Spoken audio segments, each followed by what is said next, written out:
All right, folks, it's Monday, August 3rd, 2026, and I'm Candace Kelly sitting in for Roland, who's in California at the 13th annual Cedric the Entertainer Celebrity Golf Classic. Here's what's coming up on Roland Martin Unfiltered, streaming live on the Black Star Network. It is Moral Monday. Faith leaders and activists are arrested this morning after a demonstration inside the Hart Senate Office Building. The group wanted to meet with Senate Majority John Thune, but he refused to hear their opposition to voter suppression outlined in the so-called Save America Act. There's a rally happening right now to kick off the 100 Days of Mobilization and 1,000 marches to the polls in every state. We'll take you there live. Also, a Black South Carolina teen caught in the crossfire between a suspect and a Myrtle Beach police officer during a 2025 shootout is suing for her injuries. And as folks are getting ready to head back to school, we'll talk to an expert about what is the best option, trade school or a four-year college. August is Black August, the commemoration dedicated to remembering Black political prisoners in the United States. We'll get into that. And we'll talk to an OBGYN about why Black women are waiting to have babies. It is time to bring in the funk on Roland Martin Unfiltered here on the Black Star Network. Let's go. He's got it. Whatever the miss, he's on it. Whatever it is, he's got the scoop, the fact, the fine. And when it breaks, he's right on time and it's rolling. Best believe he's knowing. Putting it down from sports to news to politics. With entertainment just for kicks, he's rolling. It's on go, roll, y'all. It's Roland Martin. All right. Rolling with Roland now. He's funky, he's fresh, he's real, the best. You know he's Roland Martin now.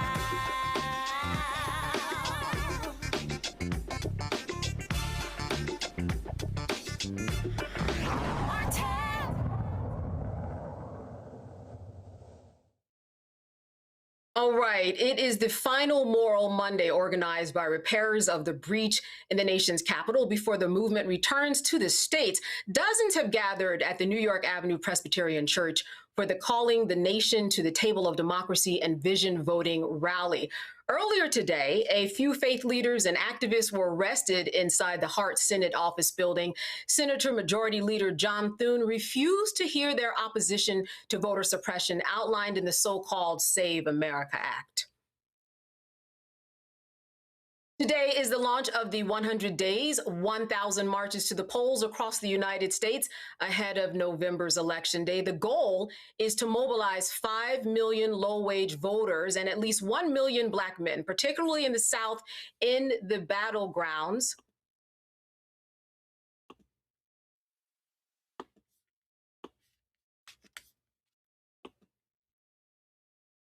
And we're going to go live to that video right now.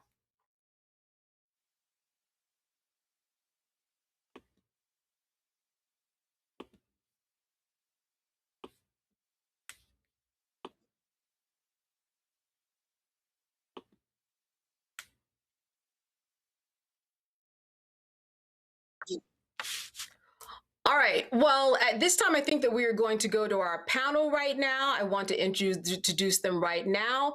I am joined right now by Dr. Omekongo Dibinga. He is the author and lecturer at the School of International Service at American University. I'm also joined by A. Scott Bolden. He is an attorney with News Nation and a political contributor. And Jolanda Jones, she's a Texas state representative and lawyer. Thank you all for being with us today. We're going to get that sound going soon, and we're going to go live. Let me go to you, Dr. Dibinga, first of all, in terms of your feedback about something like this needing to happening. What is the necessity? And the goal is a very large goal, but definitely something that is needed. Look, we need to continue to push and fight for what we desire to happen in this country. You know, I'm reading a post right now. I think Roland posted it, and several other people have posted it, showing that the attack on voting rights and the attack on all of our equality and all of the challenges we're having is actually pushing more Black voters in the South, you know, to get out and vote. It's kind of having the opposite effect than, what the Republicans were expecting.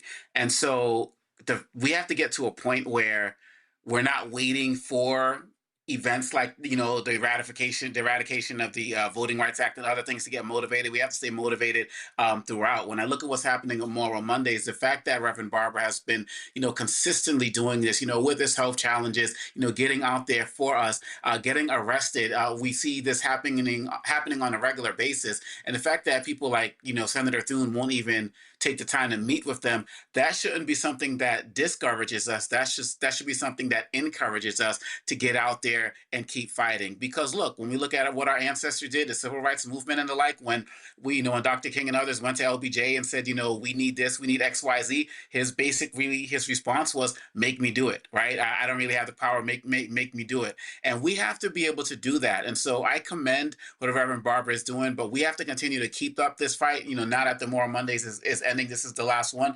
We have to continue this fight going into the midterms. We cannot stop right now. And regardless, if they don't want to meet with us this way, they're going to meet us another way when we win the midterms. Thank you for that response. Listen, we're going to go live. There are a few technical issues there, but let's go live to the rally right now. Committee here at New York Avenue Presbyterian Church. It is my pleasure to welcome you all here tonight on behalf of our church's session and pastors. Our head pastor, Reverend Dr. Sarah Johnson Austin, is sorry that she couldn't be here tonight, so she asked me to bring a few words of welcome on her behalf. So please hear these words of welcome from Reverend Dr. Sarah Johnson. Friends, it is my joy, even from a distance this evening, to extend a warm word of greeting to each of you gathered here at New York Avenue Presbyterian Church. Though I could not be with you in person, my heart and prayers are fully present with this moral movement calling our nation to the table of democracy and vision. To Bishop Barber, Reverend Dr. Jackson, Reverend Dr. Broom, and all gathered in our sanctuary tonight, thank you for your commitment to the sacred work of protecting the vote, defending the vulnerable, and insisting that justice roll down like waters. Our congregation stands with you and is grateful that you are gathered in our sanctuary this evening for this important event. Thank you. Thank you, Morgan. We're grateful for the hospitality of New York Avenue Presbyterian Church. And let's give it up one more time for all of our partners, our national and local partners. We are grateful. We will now hear from the Reverend Moya Harris from Sojourners, Ms. Phyllis Bennis from the Institute of Policy Studies, Pastor Doug Horner from the Cleveland, Ohio Prophetic Council. They came all the way from Cleveland, Ohio to be with us today. And then we will hear from the President and CEO of the National Low Income Housing Coalition, Ms. Renee M. Willis. Let's receive them in that order.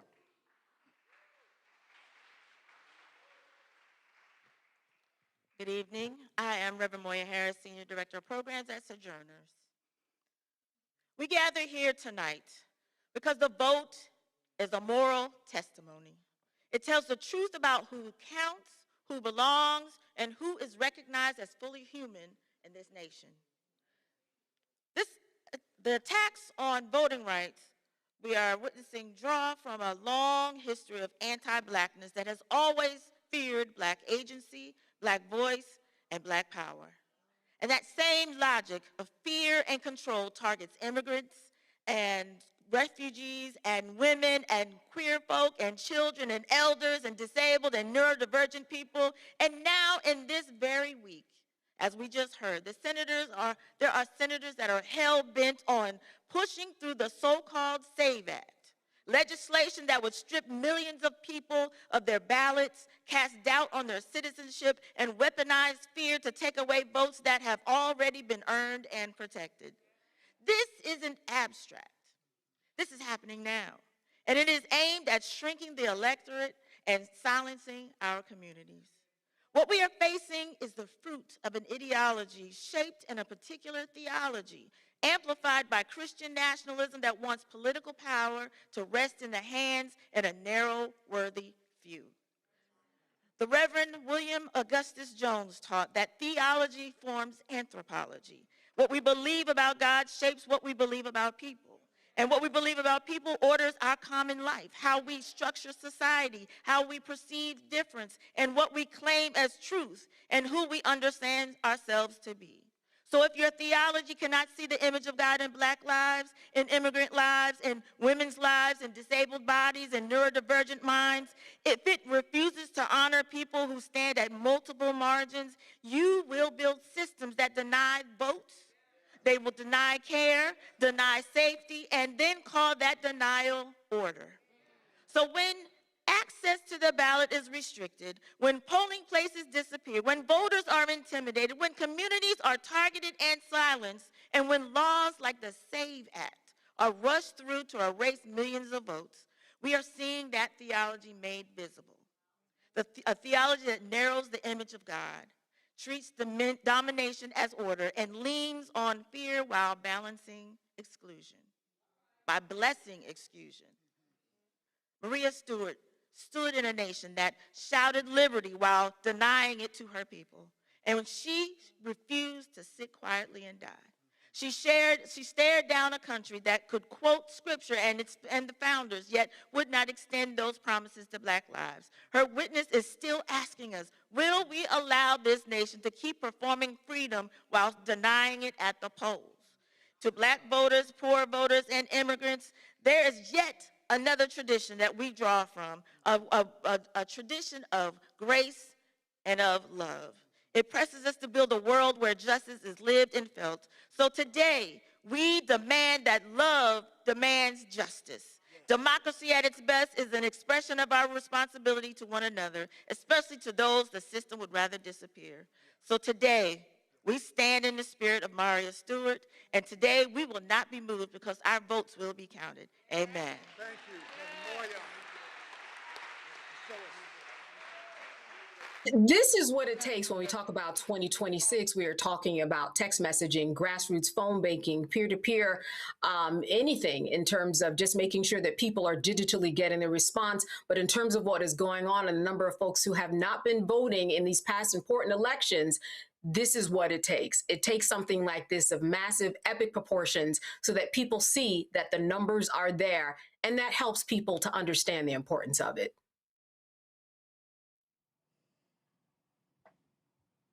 Scott. For me? Yeah, that was you, Scott. Yeah, I'm sorry. Forgive me.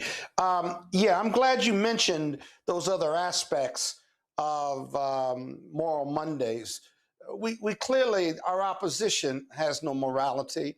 Anyone who has faith in God, or anyone who has faith in humanity, anyone that had, as my mother said, good upbringing, would know that our leaders are rooted in immorality.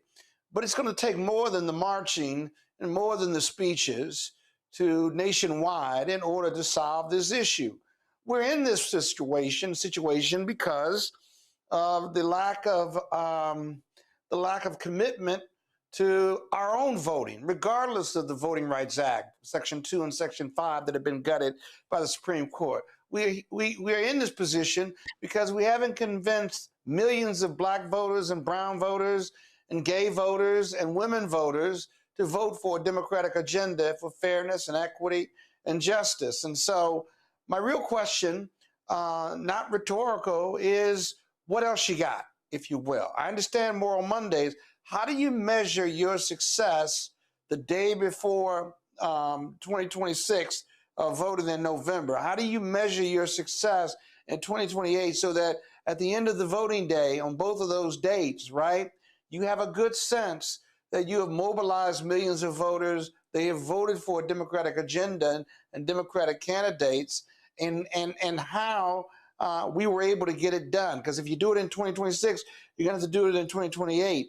So I've always thought that it's more than marching. Political science is a science, right? You count your votes, and then you get them to the polls. That takes money, that takes a message, and it takes a belief that we're going to be successful in this regard. I hope that we are.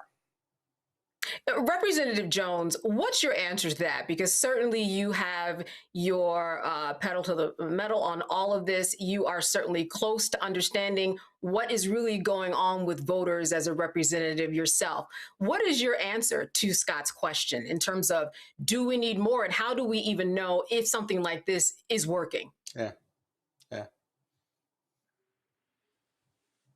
We need You're more on mute. tomorrow Monday, right? Oh, I'm sorry. Mine hear you doesn't now. say I'm on mute. Okay, because mine doesn't say mute. Okay, so I absolutely agree with Scott that we need more than Moral Mondays. And I respectfully submit to you that telling struggling people that you need to go vote, the Voting Rights Act is being gutted and blah, blah, blah. That's what it sounds like to them, blah, blah, blah, right? What the Democrats need to do is to go and listen to people. I literally was on a panel this weekend, and the panel was talking to some formerly incarcerated people who literally one had gotten shot like 3 months ago. Do you think the person who just got shot can't find a job is worried about the Voting Rights Act? No, they're trying to figure out how they're going to get a job, stay alive, and things like that. So I think that the Democrats need to meet people where they are and stop talking to people and listening to people. And I talked about this when I spoke at the Texas Democratic Convention, when I said the road to blue goes through black. And we heard one of the speakers talking about, the anti-black discrimination. But I just had a town hall titled The Road to Blue Goes Through Black, where black people got to literally tell the Democratic Party how they failed them and what the Democrats need to do to inspire them. So we need to stop believing that we're inspiring people to vote by chastising them and telling them how dumb they are for not voting. And we need to listen to them tell us what it's going to take for them to believe voting is worth it. I believe that's the key. And I think we're doing it backwards. I think we're doing it from the top to the bottom rather than the bottom to the top. And certainly, Representative, as you said, more meetings where people can actually voice their concerns. That always helps. All right, folks, we're going to go to a break right now. You're watching Roland Martin Unfiltered here on the Black Star Network. Stay with us. All right, folks, let me get personal for a second. My mom had questions about her Medicare, so she called Chapter, a Medicare advisory company, and she texted me right after saying it's a great benefit. That was easy. fine. A real person walked her through the whole thing, and now she understands better what's going on. But it's not just her. A woman in Yonkers wrote in saying the process was so simple, the enrollment was easy, and she was so glad she called. Then there's Marilyn, 90 years old, in Florida, living on Social Security. Her premium climbed every single year north of $400 a month for coverage she could barely afford anymore. So what does she do? She called Chapter. They found her the same top-tier coverage for hundreds of dollars less. 90 years old, and finally somebody in her corner. I hear stories like that again and again from our community. The Medicare system was not built to work for you. Too much fine print, too many plans. Yet Chapter's advisors are independent and honest, the only Medicare advisors that compare every plan nationwide. They're focused on one thing, what actually works for you. If you're already in the right plan, they'll tell you. No games. People who switched with Chapter saved an average of $1,100 a year. All it takes is 20 minutes. You talk to a real person, and it's completely free help. So call Chapter at 724-264-8281, 724-264-8281. That's Chapter. Let me ask you a question. Why do so many people seem to think they know black men so well? What they think we want, what they think we need. Hell, they even tried to tell us why and how we voted, but never had a conversation with us. Never asked us how we felt, what brings us joy, what makes us angry, what makes us scared. How do we live? That's what this show is about. No translation, because we don't need anybody speaking for us. We can speak for ourselves. This will be a show where we bring brothers on that you don't see on every other talk show. Nope. Brothers that are doing work in local communities with black men for black communities. We're going to hear each other and try to understand so perhaps we can move forward together. No translation, because we don't need anybody speaking for us. Nope. What we need is each other. No translation, right here on the Black Star Network. Check it out.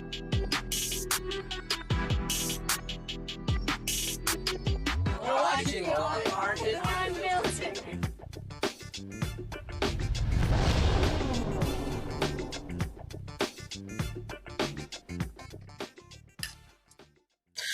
right, Democratic lawmakers returned to Annapolis for a 3-day special session to discuss redrawing congressional district maps that would eliminate the state's only Republican congressional district.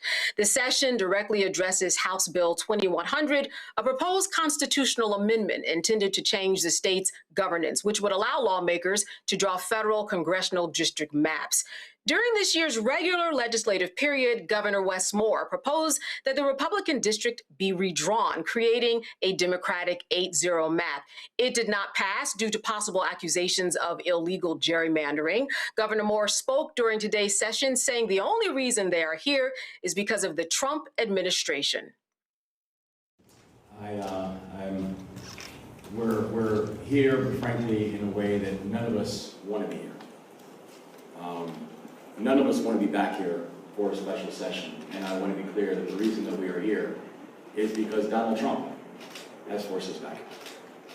That we're here because, as we have said for months now, we are watching this incredibly creative and cruel way that the federal government is now coming after our elections. We have seen how, for months, we've watched how the Trump-Vance administration has tried to come up with creative ways in broad daylight to be able to alter and curb our election process. And we in Maryland cannot and will not let that happen. We've seen how the federal government has moved to attempt to put federal agents around ballot boxes. We've seen how the federal government has attempted to eliminate mail-in balloting. We have seen how the federal government has told Republican states they should admit decade redistricting, but told Democratic states to sit on our hands. We have seen how the Voting Rights Act has fallen, which we predicted would happen at the start of this year. And so we're back now to be able to ensure that our elections should be in the hands of the people of Maryland. They should have the final say. Not Donald Trump, not political parties or political bosses. The people of Maryland should have the final say as to what our elections are and how our elections go. Dr. Dubingo, for those people who don't understand what a big deal this is for this evening to be happening, and then perhaps on the other side maybe get to an 8-0, right, Democratic representative status, how would you explain it? Well, first of all, I'm very proud of, to call him my governor, being a Maryland resident. And, originally there was some hesitancy about whether this would work. People will talk about the legality of it. Some were saying if they do it the wrong way, they can actually, help out Republicans, here in Maryland. But Yes. at the end of the day, in Maryland, the voters want to see our leaders do something. They don't want to see the rest of the country passing us by with Trump's what we consider to be illegal activities, but at the very least they're shady, right? And so in the beginning, people weren't sure if Westmore was going to really work this way, but we don't have a choice right now because the Republicans are not going to stop. And so every state needs to do what it can across the country. Some Democratic states have shot themselves in the foot because they came up with legislation to prevent this types of redistricting, but these red states, they didn't care. They kept doing it. So, if our back's against the wall in these blue states, this is something that needs to be done. And so I feel like if this can happen, when we see what's happening, I feel like the Democrats are still going to take it as it relates to the midterms, but it's going to be fewer seats because of the redistricting efforts that have been happening in other places across the country. So Maryland is stepping up to see what's possible and doing its part, and I'm with it 100%. Listen, on the other side, Republican State Senate Majority Leader Steve Hershey contradicted what Governor Moore said. He blames partisan gerrymandering. Because it's go time. Showtime. To this, I guess, extraordinary circumstances that we're all here today in this special session to take up partisan gerrymandering. Because that's why we're here right now. Governor Moore has called this special session in order to bow to the wills of Hakeem Jeffries and Chuck Schumer and make sure that Maryland, the congressional delegation, will only have 0 Republican members and 8 Democrat members. A vote on this new map is not going to happen until Wednesday. If approved, it will not take effect until the 2028 election. Scott, I want to go to you. This is certainly something that is not surprising that everybody would be on opposing sides, Republicans and Democrats, and looking at this and calling this gerrymandering. But what say you about the Republicans, sounding like the Democrats often and for once? No, they're not. They sounded like hypocrites. The height of hypocrisy and the depth of arrogance, as far as I'm concerned, because look at who started who started the stuff. The Republicans did. They said we're going to redistrict before the 10 years is up because we want to maintain the House that we're going to lose if we don't. And if we lose the House, they're going to impeach Donald Trump. And all the Republicans' policies that have hurt America across the board, immigration, the Iran war, oil and gas prices, inflation, gas prices, and food prices, and what have you, the killing of Americans over immigration. And notwithstanding how unpopular this president is, this president, right, is bearing down. He's doubling down. And so when they started this redistricting argument, their political gangsterism bled into the Democratic gangsterism, finally, that somehow the Democrats didn't want to have this moral authority. They wanted to go a tit for tat. Now, me personally, I think it's a race to the bottom. I don't think either side ought to be doing this gerrymandering, but the Republicans started it. The Democrats have to finish it to protect their political interests. And you need political gangsterism to fight the Republican political gangsters, because that's what we're up to. Doesn't matter who's right or wrong at this point. Morality, quite frankly, politically, doesn't really matter. It's about winning. And that's the only thing this is about, or at least giving yourself the best chance to win. And so Maryland only has one seat to flip, but every seat matters, if you will. And given where the president's numbers are as far as popularity goes, and even those who believe that the country is going in the wrong direction, independents, Democrats, and even some historic Republicans who are not MAGA Republicans, it makes all the sense in the world. We've got to get this country back. And the only way to get this country back is to take it back because the Republicans stole it at so many levels. And so we're going to see this play out. Other blue states need to do it. But remember who started this. The Republicans started this, right? The Democrats have to finish it. So, Representative Jones, an amendment, no small feat to complete or change. What hurdles do you foresee coming that we just haven't discussed here tonight? So I actually think that, so first of all, I'm laughing. The first hurdle I think we got to face is those of us in the Democratic Party who want for us to play fair when they ain't, right? That's a hurdle to protecting democracy. No ifs, no ands, no buts. So I say when they go low, we need to go in the gutter. I didn't stutter when I said that, and I meant it. As was said before, they started, we have to finish it. And, this thing about Republicans whining about partisan gerrymandering, I'm sorry, your president literally anointed the Supremes, and the Supremes have said that you actually can partisan gerrymander, which is exactly what they're doing. So Democrats need to stop playing in a world that they think the world should be, and they need to play in a world that is. And if somebody is going to put their throat on your neck, even when you're down, then you need to put them down. It's figuratively speaking, lest anybody say, I'm trying to make anybody be violent. My point is this.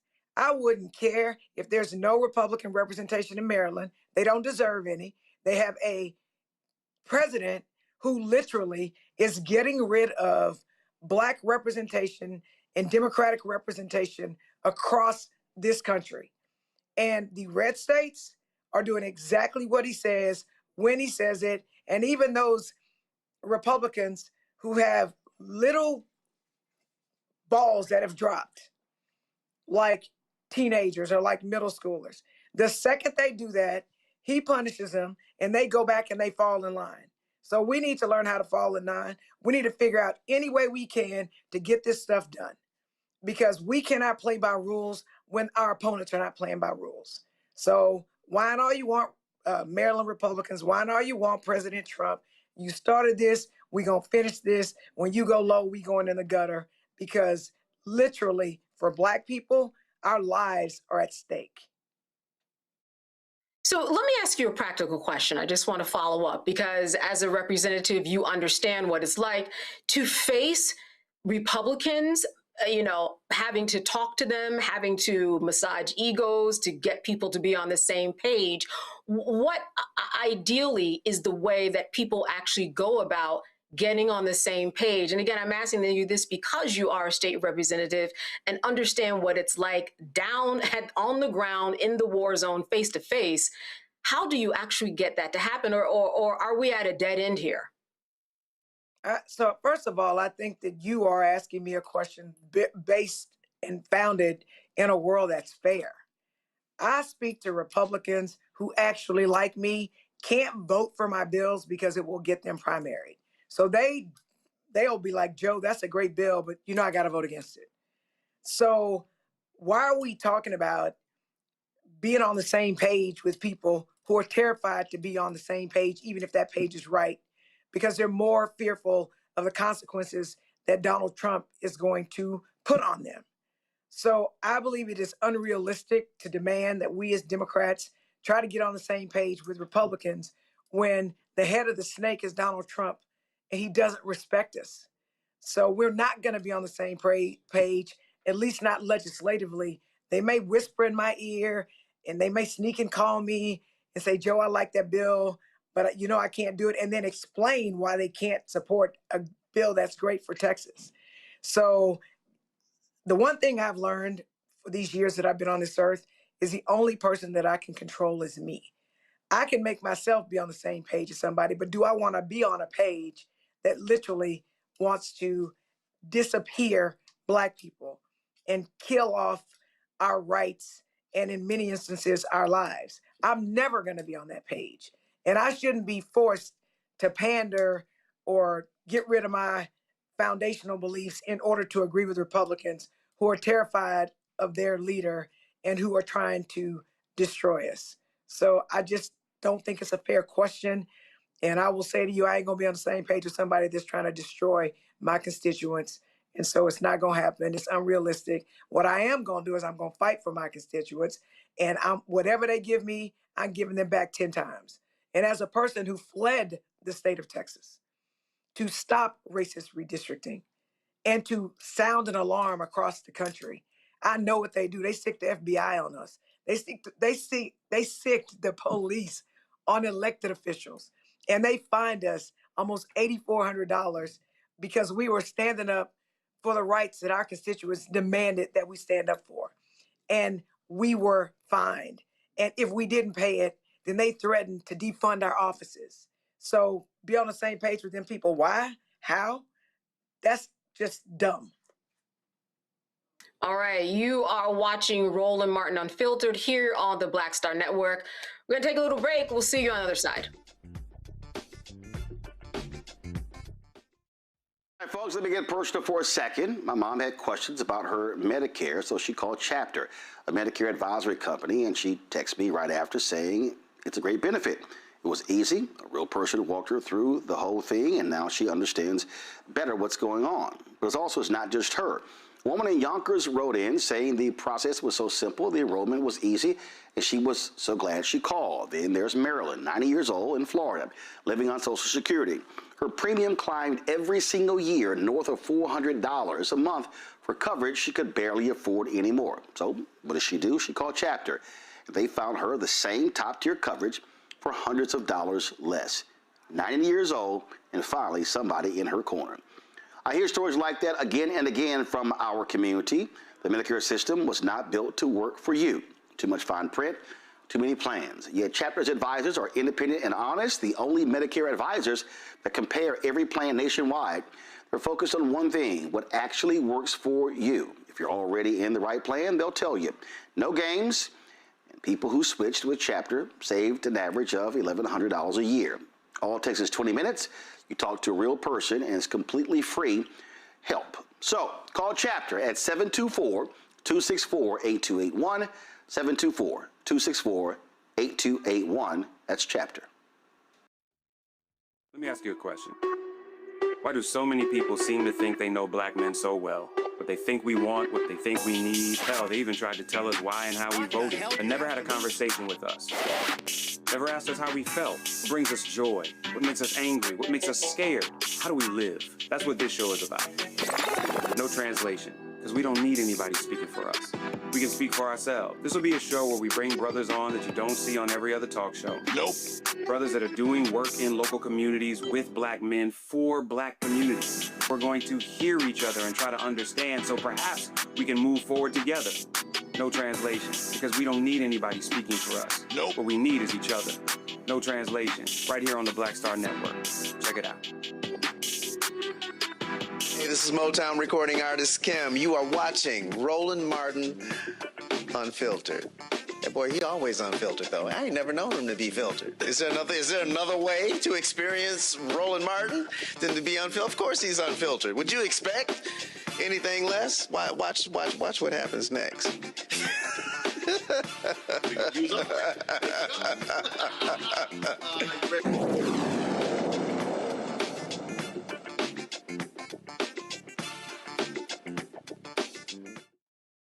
All right, down in South Carolina on April 26, 2025, along Myrtle Beach's busiest strip, gunfire left 11 people injured and 1 teen dead. At the time, they didn't know whose bullet hit whom.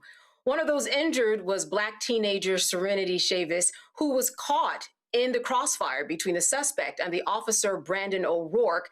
Dashcam video from Myrtle Beach police shows the moment when 18-year-old Jarius Davis pulls out a gun and fires 4 shots into a crowd gathered on the sidewalk. Within seconds, O'Rourke returns fire, firing 5 rounds and fatally striking Davis. It was later determined that one of those bullets struck Serenity in the leg. Now, O'Rourke did not face any charges related to the shooting, and he is back in uniform. Serenity and her mom are now suing O'Rourke and the Myrtle Beach Police Department for gross negligence, saying that they failed to ensure the safety of bystanders before shooting into a crowded sidewalk. I am now joined by Serenity's mother, Kendra Malloy, and national civil rights activist John Barnett. They're here to discuss the lawsuit. Thank you so much for being with us today. Thank you for having us. You know, Kendra, I wanted to just start with you. How are you doing? I'm doing fine. And Serenity, she's doing okay. Yes, ma'am, she's doing okay. Okay, great. So let's jump into this lawsuit. Let me start with you, John. For people who don't understand what exactly you are suing for, how would you explain it? Well, the attorney that's representing, I'm actually the activist, and I pretty much took Kendra and 2 other victims to my lawyer's office and or connecting with my lawyer's office. From there, you know, Myrtle Beach was just really trying to say that we didn't do anything wrong. So they literally saying that a young man who had a problem with 2 other black males, he's a black male as well, started shooting. The one teen started shooting at 2 or 3 other guys. The police was behind the teen that was doing the shooting. So they ended up coming out of a coffee shop and they started shooting at the teen.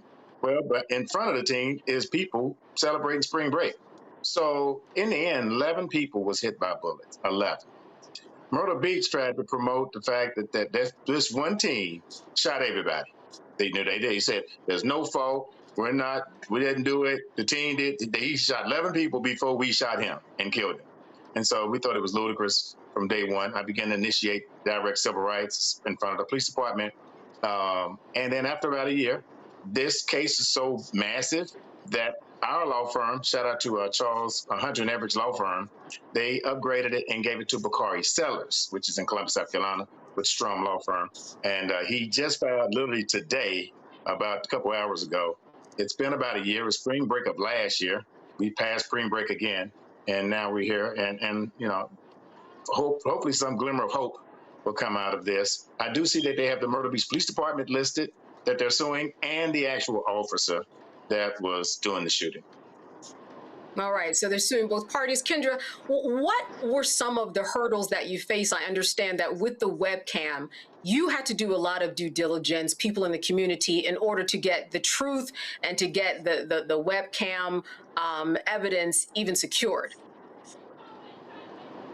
Well, I did a lot of digging. I did a lot of research, and I just applied what I thought as a mother, like force. You know, I'm not going to give up so easily. Something has to be done about this. You know, like justice need to be served. So I teamed up with Mr. Barnett, and you know, he kind of like helped me throughout this whole situation as far as who to talk to, how to talk to folks, how to, you know, push my pressure to get them to release any type of evidence as far as police report, body dash cam, you know, talking to the community, you know, putting interviews out with the news, you know, so that my voice can be heard. John, what's your understanding about the relationship that you have with the police right now in securing evidence? Is it good? Are there hurdles? Is it a little bit strained? How has that been going in terms of communicating with those people that you need to communicate with, whether it be anybody in the DA's office or police? That's a great question. For 2 to 3 weeks, and I would have Kendra on the phone sometime, I was talking to Sled, and I was like, okay, you know, I don't think this guy shot all of these people. There was my other victim that's in Martinsville, Virginia. They actually promised me that they would give me a copy of the bullet that was in his leg. They were able to, you know, retrieve the bullet from his leg, and the doctor wanted to give the bullet to the mother, and then she second guessed it. And so Slade drove all the way from South Carolina to Virginia to get the bullet. Now, they promised me a photo of the bullet, and they never gave it to me. Because I have people in place. I work with 30 lawyers in 20 states. I got investigators. I was going to try to figure out whose bullet it was, and they never gave me that bullet. And so I believe that, obviously, that must have been the bullet that was fired from the officer's gun. That's my interpretation. So, again, relationship-wise, great question. I was on the phone with Slade for 2 or 3 weeks, and then they went silent on me. And we haven't heard in a whole year until now. Total silence. And so that's me. My grandmother used to tell me, may she rest in peace, Miss Fanny. She used to tell me something looks like a snake, something crawls like a snake. At the end of the day, it must be a snake. So we're going to be initiating a press conference next week in Myrtle Beach, just to kind of give people some kind of glimmer of hope. I challenged the fact that the officers was on paid leave for like 3 weeks. I'm like, how they shoot somebody and they on leave? So after my press conference in front of the police department, they literally went back to work Monday morning. I even asked for counselors. You know, looking at 11 people that were shot. Some didn't even come forward. They just went to the hospital, healed their wounds, and left. But I'm glad Serenity's doing better. Serenity's been in a wheelchair. She was in a wheelchair for a long time. And, you know, it's embarrassing to go to school and you're 16 years old and, you know, the kids looking at you and you got shot, you know. So there's a lot of counseling and help that she needs. So I try to make life comfortable for her as much as possible. You know, try to make it easy for her. Yeah, Kendra, what has Serenity said about that day that you can help our audience bring us to actually what happened in her own words? Is that something that you can recount? How has she talked about that day? It took me a while to get Serenity to talk about it. You know, she was in a lot of stress, afraid of crowds, you know, not wanting to talk much. But that particular night, like, now that it's been a year, Serenity talks. She has not forgotten that night. She explained to me her story is still the same. I was hanging out with my friends. Like, Mom, I'm not going to forget the officer that shot me. I can recognize his face. Like, that still plays over and over in my head. It turned from a night of having fun to now you're fearing for your life, you know, because you're running and an officer, someone that's supposed to protect and serve the community, shoots you. So how do you supposed to deal with that? I got her talking to therapists, things that she talked about that I can't disclose, but she still deals with this over and over and over again. Yeah, and all of that talking and getting the community involved and posting, this is why you're getting the traction that you are getting. I want to bring my panel in on this. Representative Jones, a question for one of our guests. So even though I'm a state representative, I'm also a lawyer. and I know standard operating procedures when police are shooting.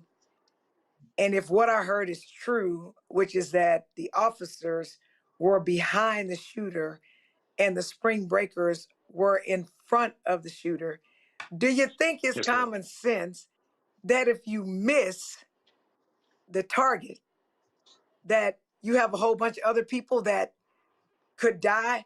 Or for that matter, if you hit the target and the bullet goes through the target, there are all these people that the police officer could hit. Do you guys think that's like common sense? And is that a part of the lawsuit, if you know? That's a great question. I told one of my friends a couple of days ago, I said, if this was NASCAR, I don't think he'd shoot in the car. I mean, he wouldn't shoot in the crowd. I don't think he would do that. If this was NASCAR, if you know what I mean. So in saying that, ignorance, part of one of the bullets in the lawsuit is recklessness. You know, he's been reckless, endangering the lives of others. But you know what's most appalling, my sister, is that they did this whole little video in the news like they didn't do anything wrong. They did these diagrams and all of this, showing one body cam and one dash cam when I know there was more police cars out there. This is a big thing every year. Police is heightened. Over 100 state troopers come from across the state of South Carolina just to target, quote unquote, us. Let's just keep it real. They basically call in 100 state troopers for us during spring break, during bike week. So this is, you know, Myrtle Beach at one time was labeled the worst beach in the country, number 3, I think. So to your point, no, he just seen someone shooting, pulls out his gun, and just starts shooting. Rest in peace to Walter Scott. Rest in peace to Trayvon Martin. Rest in peace to people that they think it's so easy just to pull out a gun. Rest in peace to Sean Bell, shot 51 times the night before he's supposed to get married. Rest in peace to Jonathan Farrell in Charlotte, one of my other cases that I worked on. Got shot 9 times for knocking on a white woman's door. You know, I'm still asking, does Black Lives Matter, especially at Myrtle Beach during spring break? Let me drop this on you. Old wise man once told me that it takes 8 seconds for you to remember something good in your life. He said, but it takes 2 to 3 seconds to remember something bad. So if I ask you, where was you at 22 years ago on Thanksgiving Day, you probably couldn't remember. But if I ask you, if you ever been shot by the police, you ever been pulled over by the police, was you touched inappropriate, it would take less than 2 to 3 seconds. I close in saying this: Serenity won't forget these 2 to 3 seconds of getting shot in her leg. And what's interesting is I think the guy tried to flirt with her prior to. So the same guy that I think maybe exchanged a number, and Kendra can correct me, this was the same one that she was trying to help stay alive. My 13-year-old client that was shot not only in the arm, but in the leg, he will not forget those 2 seconds, ever. Scott, question for one of our panelists. Yeah, Scott Bolden here. As a former state and federal prosecutor and someone who's investigated these cases and have gone over video after video with Roland Martin on this show over the last 7 or 8 years, let me just say this. I get what you're saying about the police and the recklessness and the negligence, and you certainly have what we call a cognizable claim. Bakari Sellers is a good Morehouse man. I'm a good Morehouse man.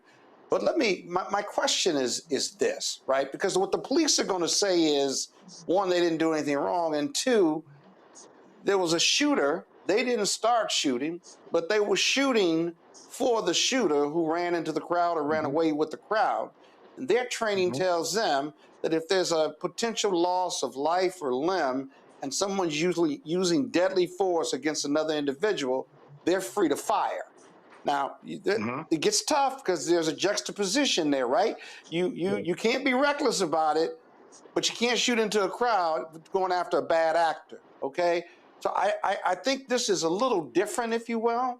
And so my question is, I'll give you a chance to respond, because that's what the government's argument's going to be when this case goes to trial or goes through the process. That would you prefer that I not shoot because that shooter was going to potentially harm other people? And so if we shot some people in the process, I have absolute immunity or I have limited immunity as a law enforcement officer to protect the public. What's your response to their argument? Because I guarantee you that's going to be their argument. Yeah, and you're exactly right. Absolute great question. And you're exactly right. I don't have a problem with the officers trying to protect the community. I helped Michael Tinsley in Charlotte, North Carolina. I assisted him in winning $1 million when he was fired by the police. My relationship with the police is bittersweet, but I will tell you this. What I do got a problem with is them lying, saying we didn't do anything wrong. But Corey Sellers, with his experience, shout out to you and all of my brothers at Morehouse, I'm sure he would not be taking this case if he knew that it wasn't, he told Ms. Kendi it was a great case. So my point is, I'm not against the police. If someone tries to break in my home right now, I'm calling 911, which is the police. But what I do have a problem with is people lying and lying to us for weeks and telling Kendra and my other client that we didn't do anything wrong. It's the lies that get me. It's the fact that you mean to tell me that the bullet that's in my client's leg in Martinsville, Virginia, when you pulled it out and it was in a freezer bag, and you sled drove from South Carolina, Myrtle Beach, to Virginia to pick up the bullet, and you come back and tell me you're going to give me a picture of the bullet, and you never do, you're lying. And that's the challenges I have with the case. I'm pro getting the police to help us, but I'm against someone that lies like a snake. That's my problem. Yeah. No. I agree. All right, Dr. Dubinga, a question for one of our guests. Yes, my question is for you, Ms. Malloy, and it goes off of something Mr. Barnett said. He said that some people who did get shot that night went to the hospital, got, stitched up and kind of went on their way. What is it about you that said, I can't stop here, more needs to be done, and my child is just not going to be looked at as some type of throwaway? What led you to keep pushing this when some others just went about their business and moved on? Good question. I'm going to stop here because of the trauma that was done to my daughter's leg. When I first arrived at the hospital, they told me they would have to amputate her leg, meaning cut it off. She's 15 years old. Who wants to go through that? It could have happened to anybody else's child, but with my child at 15 who was enjoying her spring break vacation and this altercation happened, my daughter sustained a 10-hour surgery where she had to reconstruct her leg back, meaning she has metal, she has all types of things in her leg to help her walk again. So that's my dramatic matter when it comes to my child.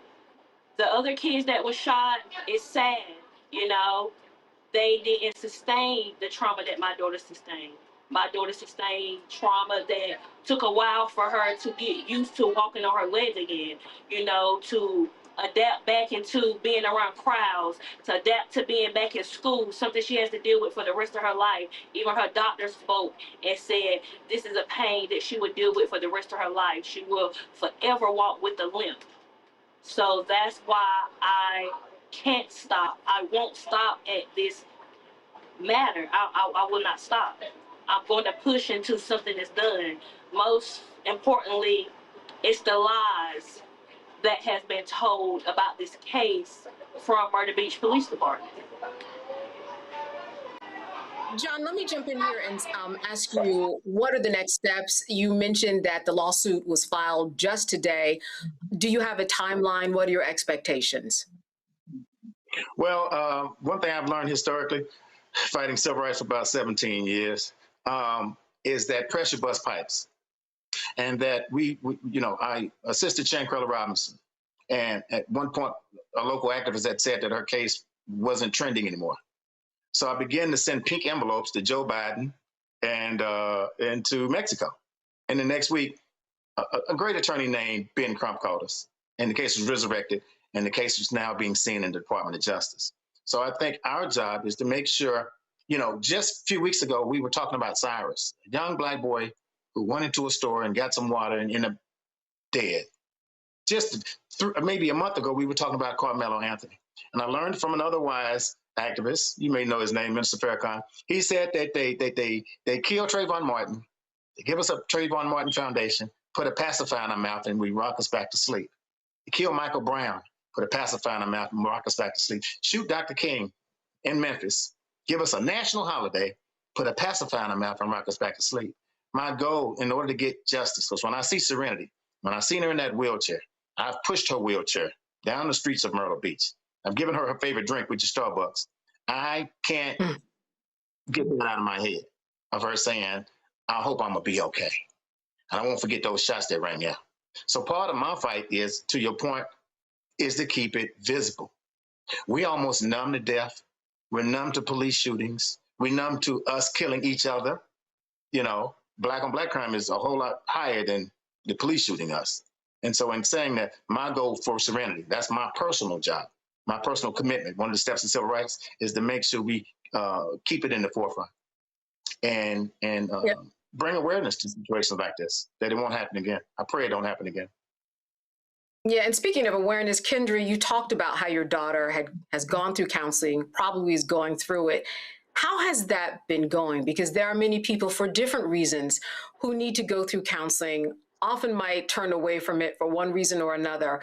But what has been your process, and what's that been like?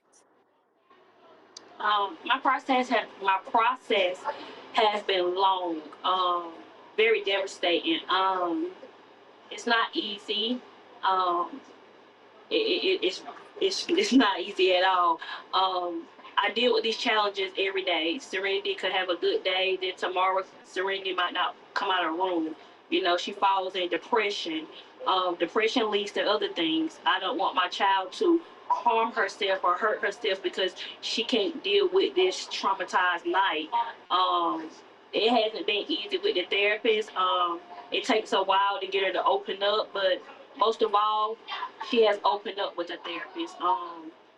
Things have been a lot better through sessions with Serenity. She still doesn't like loud crowds. She don't like noise.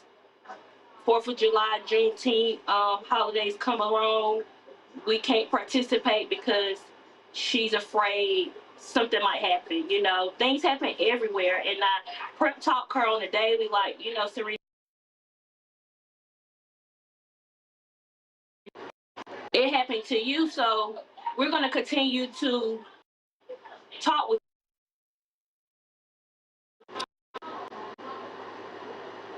All right, we're having a few technical difficulties. I want to thank Kendra Malloy and John Barnett for sharing this story. Keep us posted, and please send our regards to Serenity from the Roland Martin Unfiltered. Now, just a quick note, Bishop William Barber II, President and Senior Lecturer of the Parish of the Breach, is now speaking from New York Avenue Presbyterian Church in D.C., and we're going there right now.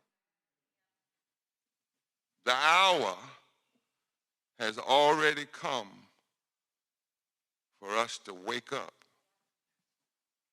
And this directly speaks to the now. It rebukes political complacency and demands immediate, wide-awake action in a time of crisis.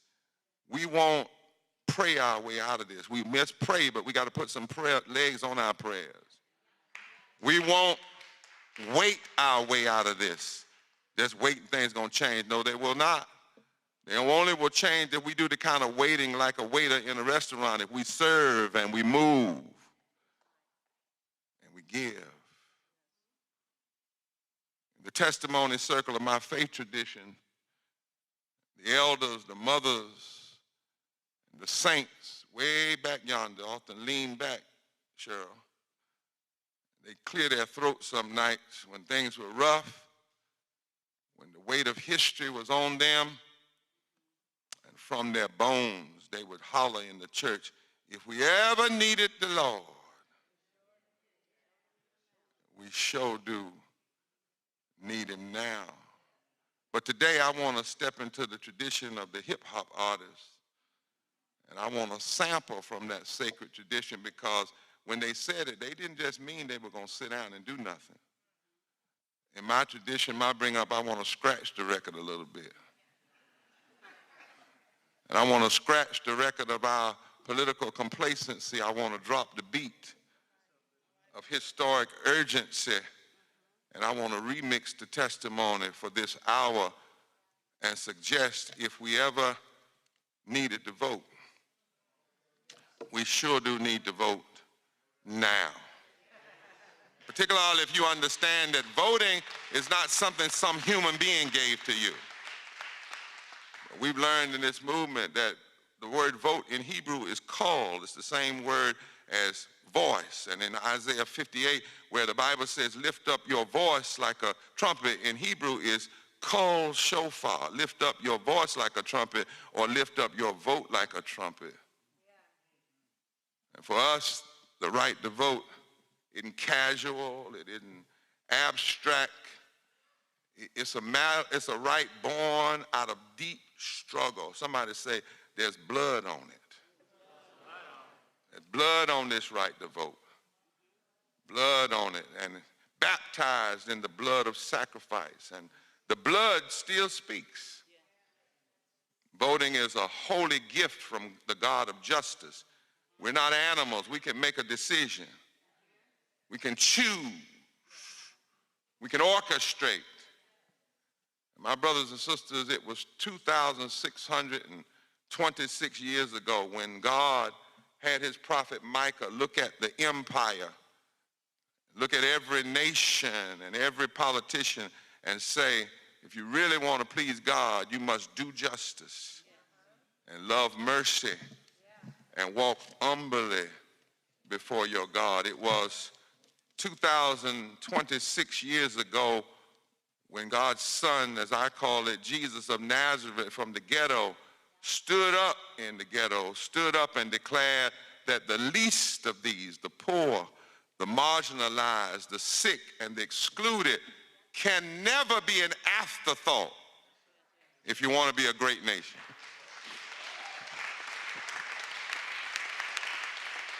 You don't have any right, Danielle, to sit at 1600 Street, Pennsylvania Avenue if you can't go to Jackson and taste that nasty water down there. You don't have the right to be in the Senate if you haven't been to Cancer Alley. People are dying in Louisiana. You don't have the right. The poor and the broken must not be an afterthought, but must be at the center of public policy. And we must never forget what I call the roll call of the blood and the ballot. There's a roll call. Think for a moment about where we are on the timeline of history right now.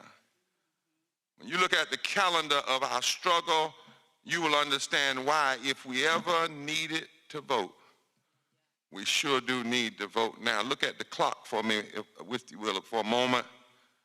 It's been 407 years since the first ship landed in Jamestown, Virginia, to bring 20 stolen Africans and put them in the worst kind of slavery the world has ever known, chattel slavery, because not only were you a slave, you were considered no longer human. It's been 256 years since Crispus Attucks, a black, white, native man, became the first casualty, dying on the cold cobblestones of Boston, fighting for freedom of a country that didn't even recognize him as a human. It's been 250 years since the signing of the Declaration of Independence, a thing that was signed, but its truths that it recognized were already flawed. It's been 228 years, 39 years since the United States Constitution was adopted. It's been 239 years since we, with brown skin, were fractionized by the very document that talked about freedom, but instead codified us as 3/5 of a human being. It's been 197 years since Mexico outlawed slavery before America, and 190 years since Texas revolted against Mexico because it outlawed slavery. Texas didn't break from slavery because it wanted freedom. Texas broke from Mexico because it wanted slavery. It's been 177 years since Harriet Tubman broke her chains, escaped slavery, went back into the dark night to lead others to freedom. It's been 174 years since Frederick Douglass stood up in Rochester, New York, and told this nation that its 4th of July celebrations were nothing but fraud, bombast, and hypocrisy. until America did right by the sons and daughters of slavery. And sadly, we could say that again today.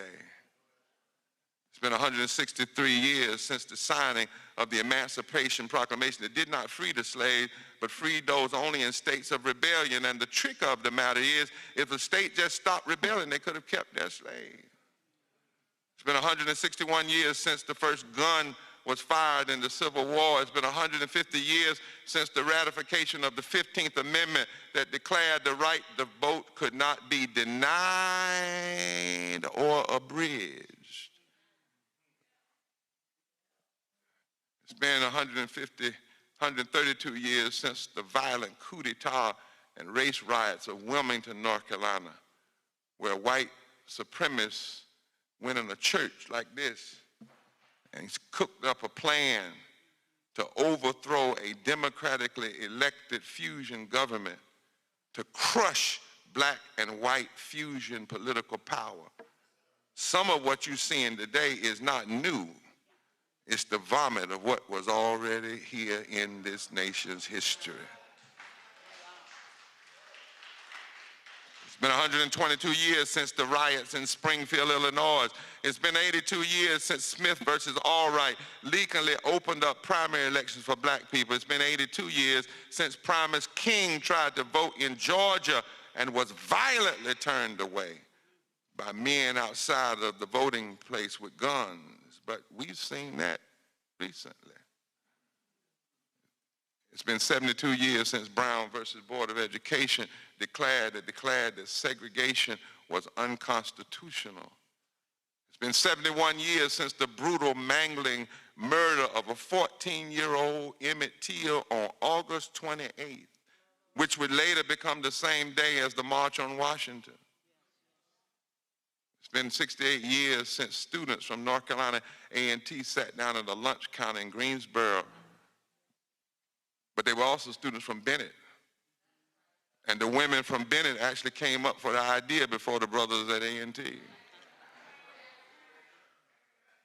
It's been 62 years since Fannie Lou Hamer stood up before a nation after she was almost beaten to death by two black men that were told, beat her or you die, after she had polio, after she was sick in her body, and she said, I'm sick and tired of being sick and tired. It's been 65 years since Dr. King stood before the unions of this nation and gave us a roadmap and said that the only voting bloc capable of fundamentally transforming America would be for blacks and organized labor and poor whites and working people and Latinos to come together and learn how to work together and stop allowing people to divide us. It's been 63 years since Medgar Evers was gunned down in his own driveway in Jackson, Mississippi, the same night that the plan was for two other young black civil rights leaders to be killed, and the same night that Kennedy announced he was going to push forward the Voting Rights Act, the Civil Rights Act. It's been 63 years since the March on Washington for jobs and freedom, not for fellowship and fun. It's for jobs and freedom. They wanted to raise the minimum wage by 25 cents and index it with inflation. They wanted more money from public education. They wanted a full civil rights bill that also would include voting rights. It was not just a march for one person to do a speech. 63 years they marched because they had a piece of legislation. But we forget that at the end of that speech, Dr. King said, go back to Mississippi. And the speech was not have a dream anyway. It was normalcy never again. It's been 63 years since 17 days after that march, dynamite ripped through the 16th Street Baptist Church and killed 4 little girls. And Dr. King said, and yet those 4 girls still have something to say to us. They have something to say to every racist that spews their racism. They have something to say to every politician that hides behind order rather than change. They have something to say to every black minister that refuses to get involved. They have something to say to all of us. It's been 61 years since state troopers beat peaceful marchers on a hot asphalt of the Edmund Pettus Bridge on a Sunday morning. And the blessing of it was were such storms in the nation that day that most folk were inside looking at the TV. They were actually All right, and that was Bishop William Barber, the second president and senior lecturer of repairs of the breach. He was speaking from the New York Avenue Presbyterian Church in Washington, D.C. Do you want to continue to watch him? We are going live with him and continuing to be live with him on the Black Star Network. All right, we're going to be back after a break here on Roland Martin Unfiltered. Stay with us.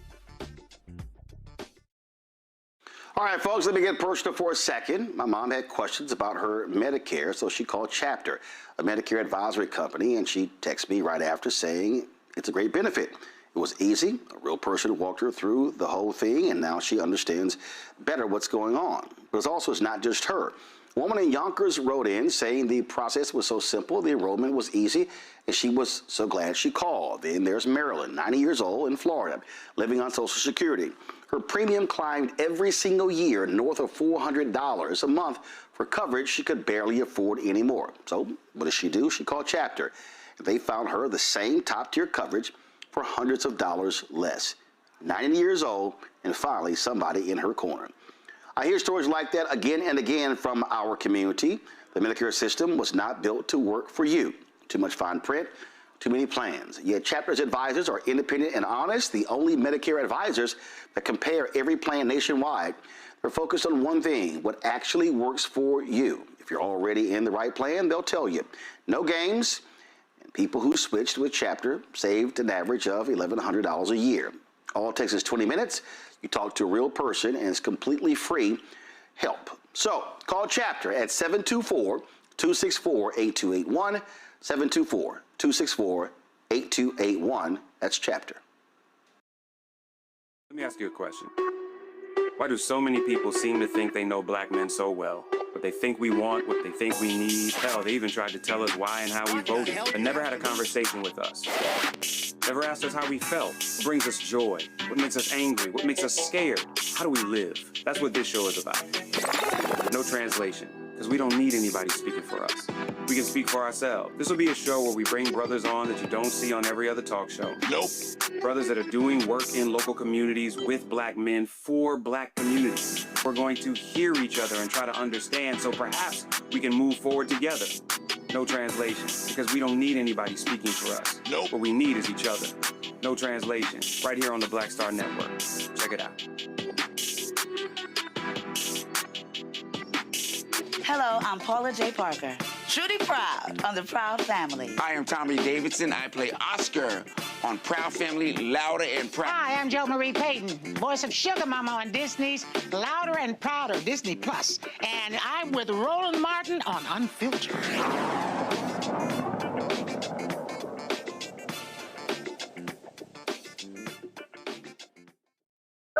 All right, for some time now, we've been talking about the rising costs of education and cutbacks on federal financial aid.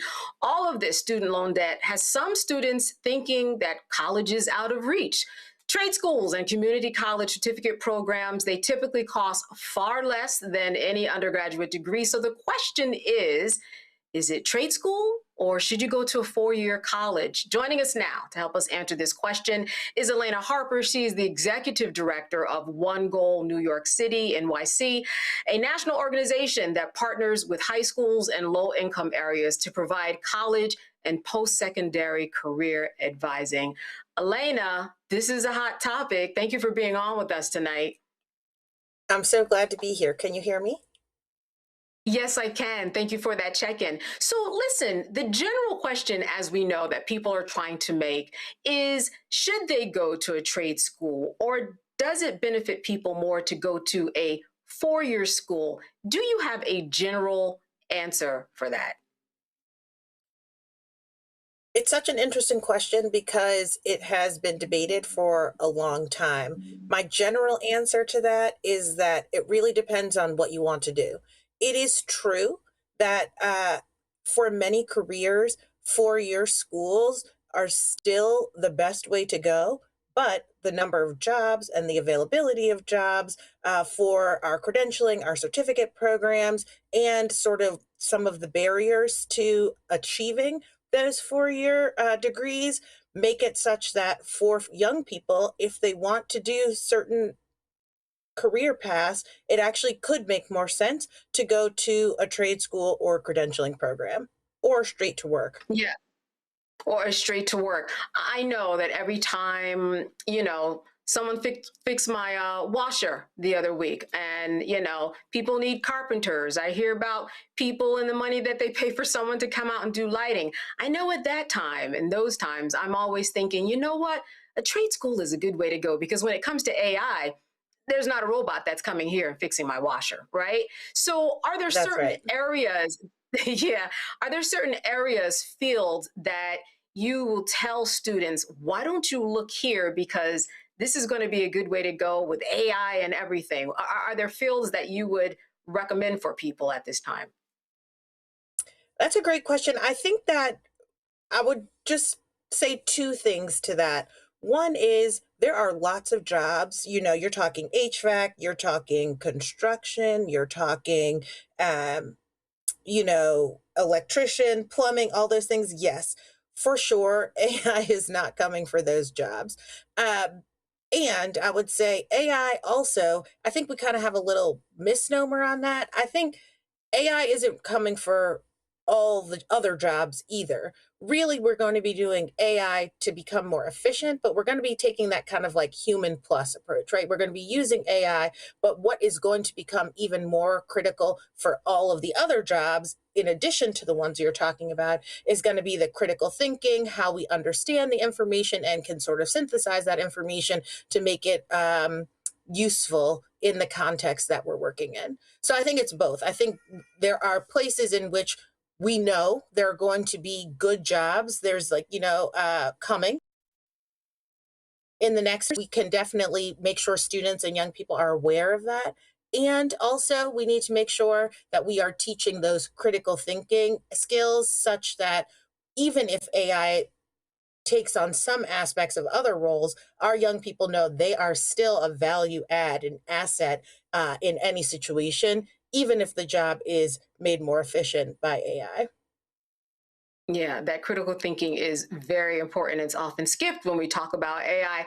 What are your thoughts about, when we talk about technology and computers and AI and anything that has to do with this digital media age? I have read a lot of headlines about students who have graduated from college, and what they're studying is old, and what they feel like what they have learned is old, because while they were in college, when it comes to anything having to do with technology, is moving at light speed, and the two were never keeping up with each other. Have you heard that in this world of computer science and technology, that it's really difficult for the real world to not completely outpace what's going on in a college setting?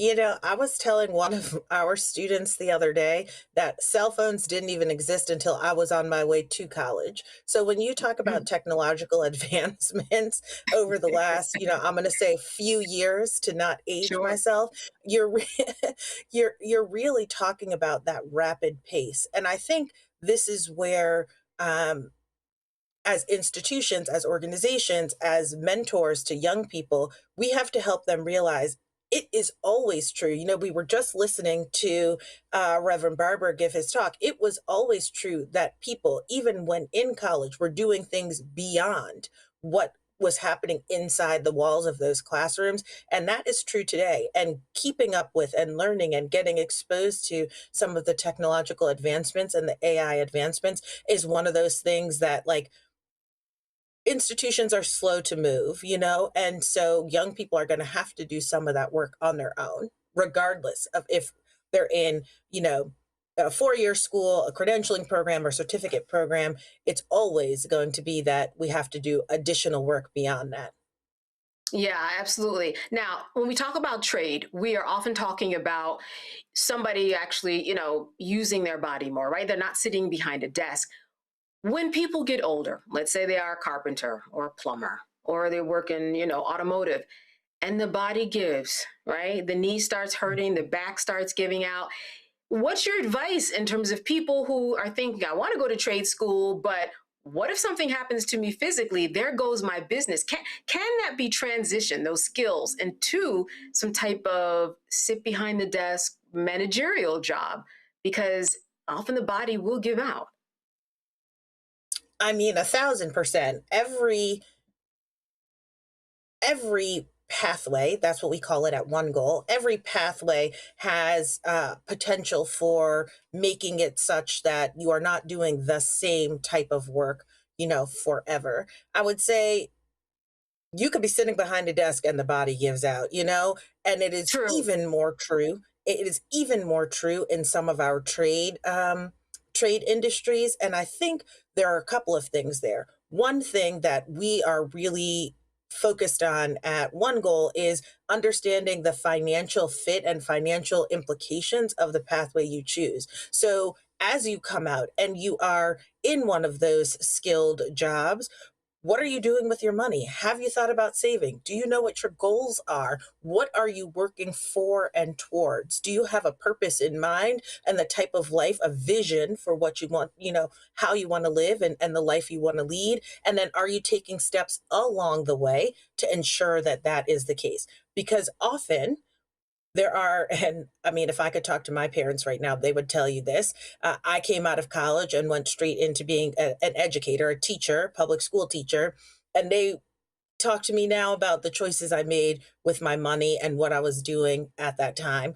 And I think those are the conversations we need to be having with young people now, because the body will give out and we always need to have some sort of plan, additional plans, a contingency plan, A, B, and probably C. Absolutely. Now let's talk about money specifically. What is the advice that you give? Because what we've been hearing from students, because college and these stories have been hitting the headlines for many different reasons, people are talking about the cost of college, $60,000. Some colleges are $100,000 a year. For that student who doesn't have the money, how do you explain to them what type of financial debt they are taking on? And maybe other opportunities that they might have not to have that debt. I mean, if you work at Starbucks or Walmart, Target, I mean, they do have plans where you can work and they pay for it. I'm just wondering, what are students' options who don't want to be encumbered with loans, because that interest rate is a killer. I can tell you that firsthand experience, or people who just don't have the money. What do you explain to them? I think that's a great point, that there are lots of ways to find opportunities to get those costs covered, or at least in part. Often, if you work in certain areas or go into certain fields, there are additional scholarships and things. But I think fundamentally, what we talk about at One Goal is that you have to choose a pathway where the financial fit of that pathway is part of making sure you are in a quality seat, you are in a program, in a pathway that's going to serve you. You have to know not just what you're academically capable of, but what your interests are, what your values are, the personal fit. You also need to understand the financial fit, and potentially you might make different choices depending on if you have, are singularly focused or you have other responsibilities that you need to be thinking about. And you want to go to those places where there are going to be additional supports once you get on a pathway, because part of the reason college is so expensive and the conversation that folks are having is because so many students don't actually persist and complete. And so they're left with their hand in the bag without something that is transferable. And the costs have to come down, right? So it's you have to be thinking about it for yourself from your own point of view. And we as organizations and institutions need to be setting ourselves up to make it more affordable. I'm lucky to be, I know you talked about my role, but I'm lucky to be here in New York, where we have one of the best state university and college systems for 2-year and 4-year schools. And so, I was just with the chancellor of SUNY, and I think he was saying that a year's tuition at a SUNY school on average is $7,000. That is still unattainable for some people, but there are a lot of people for whom understanding the quality of the schools, the programs that they have, and that financial fit might make it a better fit or a better choice for them than going somewhere else. Because you really need to be where your expertise are going to get honed the most, and that might be at the most well-known school, but it might also be at a school that focuses on that very topic. Right, and that really makes you do better and more complete in the long run. I want to go to my panel. Dr. Debinga, a question for Elena. Thank you so much for this incredible work that you're doing. One of the questions I have is, sometimes when I'm talking to students, as a professor, I'll say to them, really at the end of the day, no one's really going to ask where you went to school, right? Do you feel like that makes a difference nowadays? Like, should students still be looking for the school with the prestigious name, the Harvard, the Princeton, the Yales, and risk, going into debt and so on and more debt because they're going to come out with the big network, that could possibly help them deal with that? Or does it really just make sense to go wherever your budget can take you and then build from there? Does that network still really matter in this day and age with all of the problems that you're talking about financially happening? It's such a complicated question because there's this research out there that I learned from being at a session with young people. Microsoft actually looked into this research that says 80% of people get their jobs through their network. So on the one hand, and that's like feels reasonable to me because that is true for a lot of the people that I know that, through connections, they got their roles. But I think that it's not necessarily the name in that way. No one asks me where I go to school, where I went to school, and I also don't offer where I went to school. What I am talking about is, was the training that I got, the program that I got, the best one to set me up to do whatever the thing is I'm trying to accomplish? And so I think what I would say to a young person and what I would honestly tell my younger self is that the name actually matters less than if you are sure that what that place does, what that program offers is going to give you the thing that you want. Like what I didn't do when I was young, and I wish I had, and we have our students in One Goal doing, is like researching what are the jobs that the folks coming out of this major that you want to be in, or this program that you want to be in, what are the jobs they are getting? How are you paying attention to that? Because that is not the way I approached my own educational career. And I think it was a misstep in some ways. Loved my schools, wouldn't complain, but they probably weren't my right fit schools, all of them at that time. Representative Jones, a question for Elena. It's funny, Oma Congo sort of stole my question because I was going to say that my son said to me, Mom, has anybody asked you when you went to school? Because I was always on him about making really good grades. Or Mom, does anyone care that you graduated magna cum laude? And I was like, come to think of it, no one's ever asked me that. So that was the question. But congratulations, well done. I will, but it don't matter, right? But what I will say is this: I have a lot of young people working in my office. My summer internship program are college kids who happen to be from Houston who come in.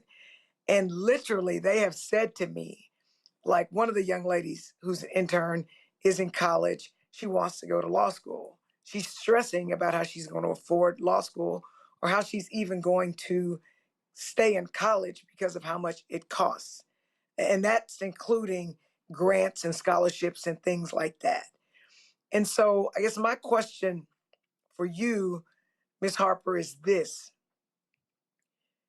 Sometimes we do the best when we have to struggle and fight for it. And the example is this. A lot of people I don't want to go to Thurgood Marshall School of Law, which is the law school at Texas Southern.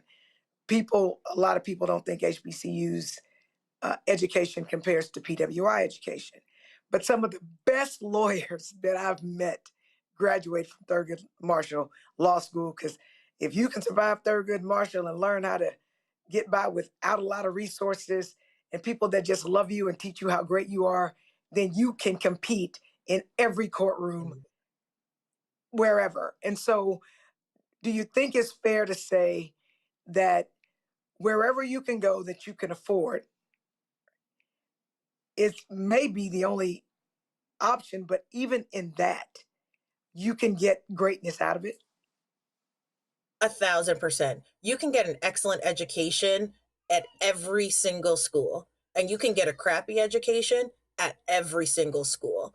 What really matters, I think, and this is what we try to work with young people to understand is, do you know yourself? Do you know what you want? Do you know your purpose? Why you are going there? What it is that you're hoping to accomplish? And then, like, even when those kind of like roadblocks or potholes come up in your pathway, making sure that like you understand that foundation and you understand yourself enough to navigate through them. That's really all, like the most we can hope for any young person. To the young woman in your office who is interning, I would say go where you can afford, because what you need in the end is that JD, and you need to be able to like practice law to do the thing that you want to do. Doesn't matter the name of the school if you are accomplishing your goal. It really doesn't.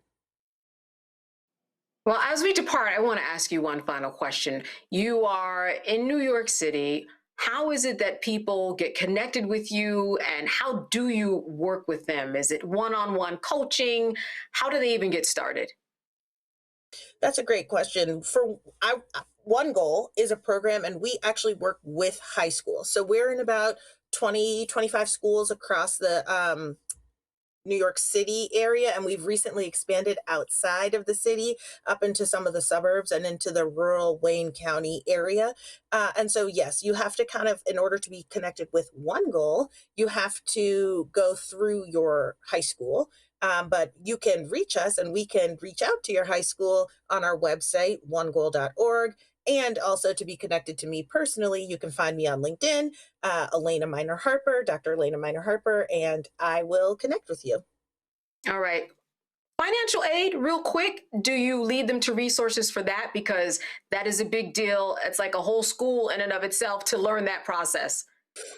Absolutely. FAFSA, and in New York, we have, for our students who might be undocumented, we have the TAP program. And so there are lots of resources, but changes every year. And so that's a huge piece of the work that we do, because the financial fit, you have to know what you are eligible for and what to go after, is a lot of the work that we do, helping educators direct their students towards figuring out that process.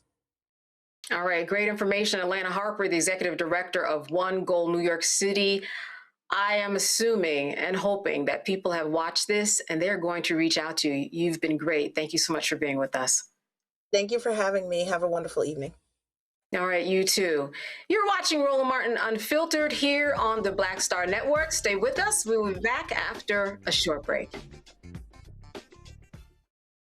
All right, folks, let me get personal for a second. My mom had questions about her Medicare, so she called Chapter, a Medicare advisory company, and she texted me right after saying it's a great benefit. It was easy. A real person walked her through the whole thing, and now she understands better what's going on. But it's not just her. A woman in Yonkers wrote in saying the process was so simple, the enrollment was easy, and she was so glad she called. Then there's Marilyn, 90 years old, in Florida, living on Social Security. Her premium climbed every single year north of $400 a month for coverage she could barely afford anymore. So what does she do? She called Chapter. They found her the same top-tier coverage for hundreds of dollars less. 90 years old, and finally somebody in her corner. I hear stories like that again and again from our community. The Medicare system was not built to work for you. Too much fine print, too many plans. Yet Chapter's advisors are independent and honest, the only Medicare advisors that compare every plan nationwide.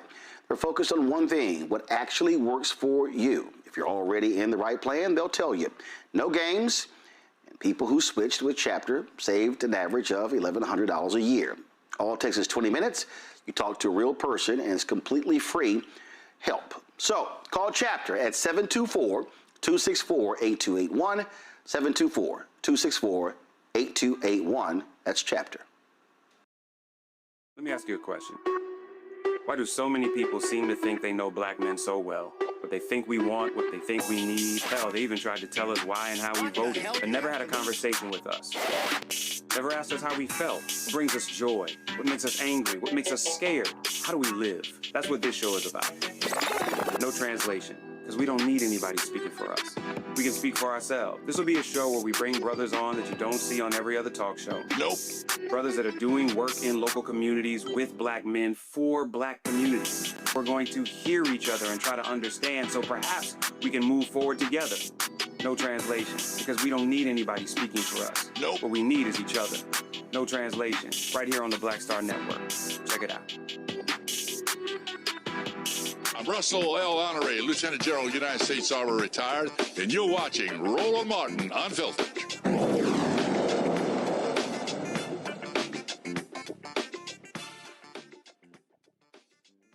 So the family of an unarmed black teen killed by Austin, Texas cops is not buying the claim that the 17-year-old orchestrated a, quote, suicide by police. Now, according to the police, on July 24th, Anthoniel Williams II called 911 and reported a young person who may be brandishing a gun in a parking lot. 3 officers responded to that call, and Anthoniel was shot several times. The Austin Police Department released several videos and the 911 call in question from that early morning shooting. Here is the call. Austin 911, do you need police, fire, EMS, or mental health services? Police. To what address? 10110 Baden Lane.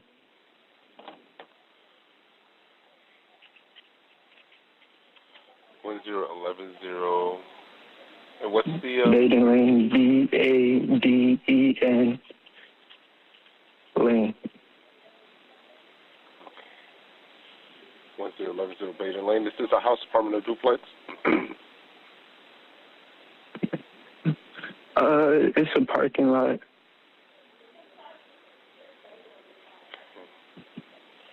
Okay. All right. What's going on? I'm looking out my window. There seems to be a kid. It looks like he has a gun. I'm not sure, but he keeps on messing with his waistband. And I seen something in his hands. It looked like a firearm, but I'm not sure. When you say kid, how old? I'm not sure. He just looks very young. So like a teenager? Yes, sir. Okay. Is he like brandishing it, or does he just happen to have it? Brandishing it, I'd say, yeah. I'd say brandishing it. Towards someone, or is he just by himself? By himself. Officer Jake Pitcher's body cam video was also released, and we want to warn you what we're about to show you is disturbing. We're going to give you a few moments to turn away, and then we are going to take this body cam from that evening.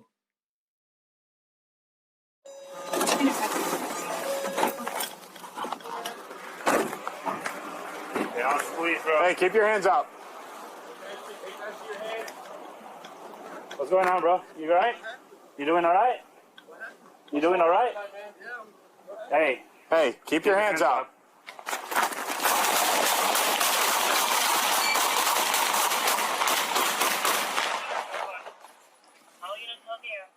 Hey, check your... Hey, cruise. Move. Hey, watch the truck behind us. I'm reloading. Hey, cover! Okay. Stop moving! Stop moving! All right, so here's a part of the official statement from the Austin Police Department about the incident. Officers attempted to de-escalate the encounter by directing Mr. Williams to keep his hands up. Mr. Williams lifted his shirt and reached for his waistband. At 4:02 a.m., Officer Jake Pitcher, Officer Alexis Cruz, and Officer Avery Zuki discharged their firearms, striking Mr. Williams. Officers secured the scene while conducting a systematic search to ensure there were no additional suspects or threats, and then began providing medical aid. Austin Travis County Emergency Medical Services later arrived on the scene and continued life-saving measures. Despite those efforts, Mr. Williams was pronounced deceased at 4:25 a.m. Now, protesters are demanding accountability and prosecution for officers involved in Anthony's killing. Here we have another investigation statement. APD will conduct 2 concurrent investigations in this incident. A criminal investigation conducted by the APD Special Investigations Unit in conjunction with the Travis County District Attorney's Office, and the administrative investigation conducted by the APD Internal Affairs Unit with oversight from the Austin Police. Oversight, transparency, and accountability are key elements needed to serve and build relationships within this Austin community. Below is the chain of events that related to this critical incident that will help you understand what took place. As noted above, the details provided here are preliminary, as we are very early in the investigation. Williams allegedly called police to report a young man brandishing a gun. Officers responded just after 4 a.m. Friday and fired dozens of rounds into Williams after he lifted up his shirt. Williams was unarmed, carrying only water and a bottle. Now, the officers involved in the shooting are on administrative leave, and the incident is under investigation. All right. There's a lot going on. I want to start with you, Representative Jones. I know the attorney in you is itching to figure out just what to make of all of this. There's so many contradictory things in here. I want to know what you picked up on. So first of all, I'm pissed. They murdered him. And I didn't see him raise his shirt to brandish a gun, a weapon. I didn't see that. And I was looking at what you just showed. 1. 2, I don't know how many shots each one of those officers unloaded, but they unloaded a lot of shots.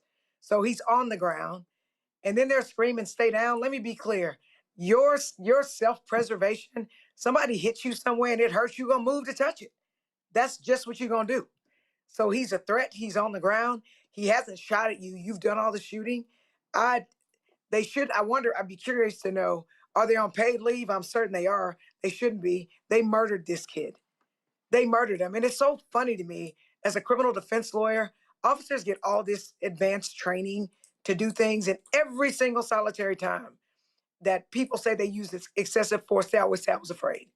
I was afraid. So on the one hand, you have all this advanced training and you should know how to discharge your weapon safely or what have you. But on the other hand, you act like you're a regular person. Which one is it? Do you have special training, or are you scared like a regular person who has no training with guns? But what I literally saw with my eyes is that they murdered that baby. They murdered him. They didn't take time to ask any questions. If he's trying to show them he doesn't have anything, he's raising his arms up. So he's going for a weapon. Why is that? Is that the presumption? But what I'm certain of is if he were white, it wouldn't have gone down like that. He'd still be alive. They'd have been talking to him. They'd have called his parents, or they tried to help him get home, or they'd have called someplace if they thought that he was suicidal. He wouldn't have been dead, and he wouldn't have had all those bullets in him. So the people in Austin are rightfully protesting. And in their little statement, they talked about, in order for us to have a better relationship, there's transparency. Y'all already covering up the narrative. Even the way they wrote their statement to help you understand what happened. So don't believe your lying eyes, man. Going on with somebody else. You murdered him. They need to be sued. Those officers never need to be police officers anywhere else. And I pray for the family of Mr. Williams, because he was murdered by the police, and we should not be getting murdered by the police. But it's 2026. I've been Black all my life. And that's why we don't trust the police. And Dr. Dubinga, they jumped in front of this narrative as quickly as possible, calling this, suicide by police. First of all, how interesting that they would think that a young man would think this through, and that, it's really an indictment on the police that a young man would be able to say, allegedly, suicide by police, because I know they'll kill me. Number one, that's interesting for the police to even say, yeah, count on us to kill you. And number two, they jumped in front of the narrative so quickly, like Representative Jones said, don't believe what you're saying, basically was what you can infer from that. Before you look at anything else, let me tell you what happened. They got in front of that narrative, and we have been seeing a lot of that before any full investigation.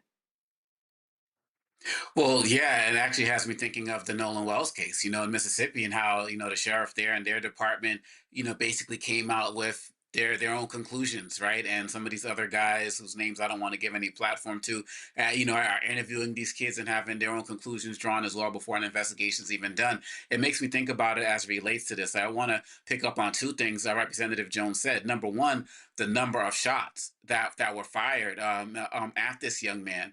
It was at least over 12 shots, towards him. And again, the second part of what she said, all of this training, but yet that those 5 words, "I fear for my life," seems to get these officers off every time.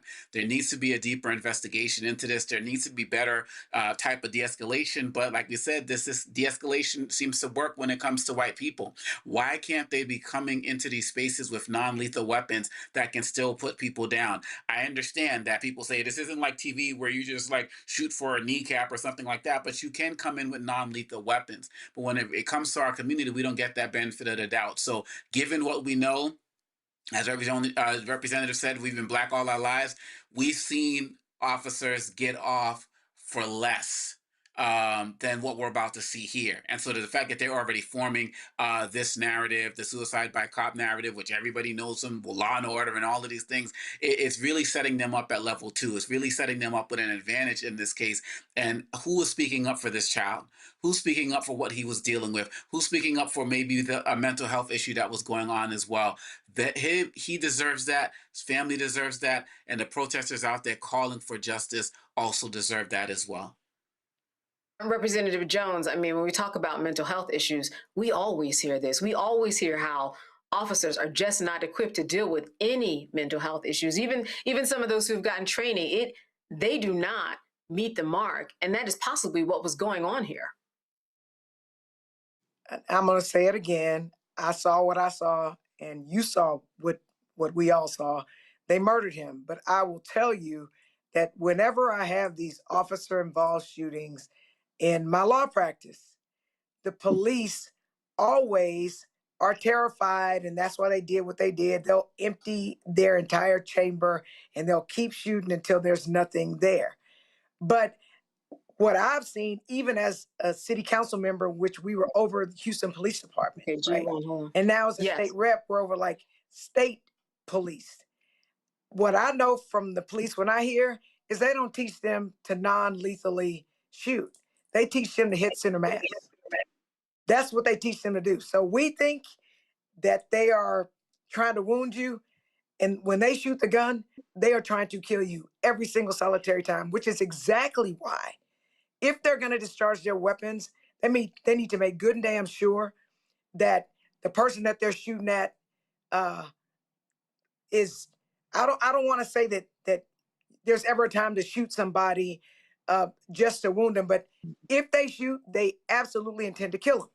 So I think you need to think long and think hard before you discharge the weapon. And I think, Omakongo, it was more than 12 shots because all of them were unloading. There were 3 officers. And they unloaded a lot in the first set of shots. Then there was a don't move after he was clearly on the ground. And then there was the other shots. So they intended to kill him. And I'm surprised it took them so long to call him as dead, because they said he wasn't called as dead till 4:25. That baby was dead before they finished shooting. Period, point blank. And I'm livid right now because this kind of thing never happens to white kids. Ever. And they say that was Antonio who called, he was very calm on the phone. Very calm on the phone. He didn't sound suicidal. He didn't sound like he was trying to agitate the police. He didn't sound like any of those things. So, yeah, and this isn't new. The police always jump in front of these officer-involved shootings and try to make the person who got killed, who was murdered by them, the villain some kind of way. Either they show pictures of them looking, their worst pictures that they ever took in their life, or in his case, because they couldn't say he was angry because of the call he made before, now it was suicide by cop. So they find these narratives, and they cannot pee on us and tell us it's raining. They can't do it. And I'm so angry right now. I don't know what to do. I'm so angry right now. I'm just so angry. right. Well, as we get more details of this story, we will be covering it here on Roland Martin Unfiltered. Let's talk and move on about Black August. A lot of people haven't heard of Black August. Have you? If you have not, you're not unlike a lot of people. Black August is an annual commemoration dedicated to remembering Black political prisoners and the struggles for Black freedom in the United States. Organizations such as the Movement for Black Lives and Black August are launching Black August sessions. This month-long cultural initiative highlights Black resistance against racial, colonial, and imperialist oppression. And to tell us more, Movement for Black Lives, Rukia Lumumba, the executive director of the People's Advocacy Institute, joins us now. Thank you so much for being with us today. Having me. And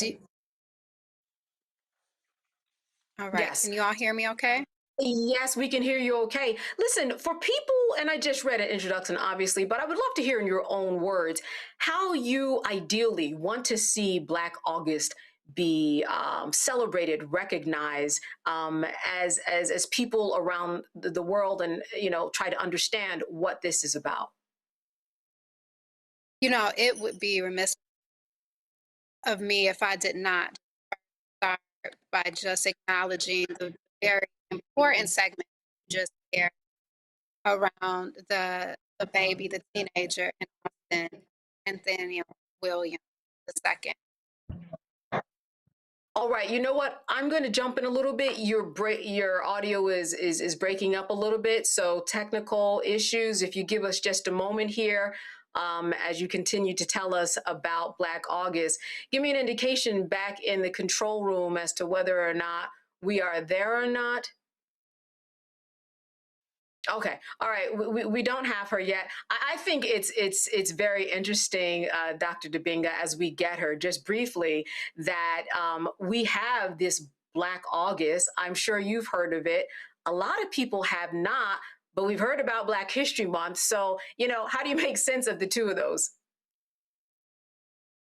We have different holidays, throughout the year that honor much of America's heritage as relates to white people. And so I feel like it's very important that, we can have a lot of diversity in what we do as well. As Black History Month, MLK Day, Juneteenth. I mean, these are all different types of opportunities to honor us. And I believe, from what I understand about Black August, started, in the early 70s after, two Black prisoners were killed within weeks of each other. And so this is something that we have to be mindful of. There are so many opportunities to honor what has happened in our experience that for those out there who try to just give us, those 28 days and say call it a day and really want to do anything about that, we're 365 as it relates to our experiences here in this country that we built.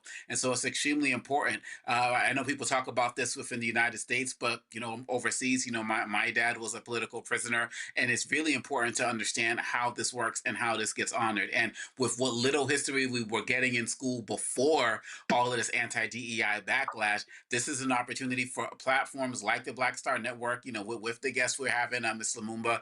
I mean, my dad was and we actually have her. Lumumba's teacher in Eastern Congo. So this is extremely important.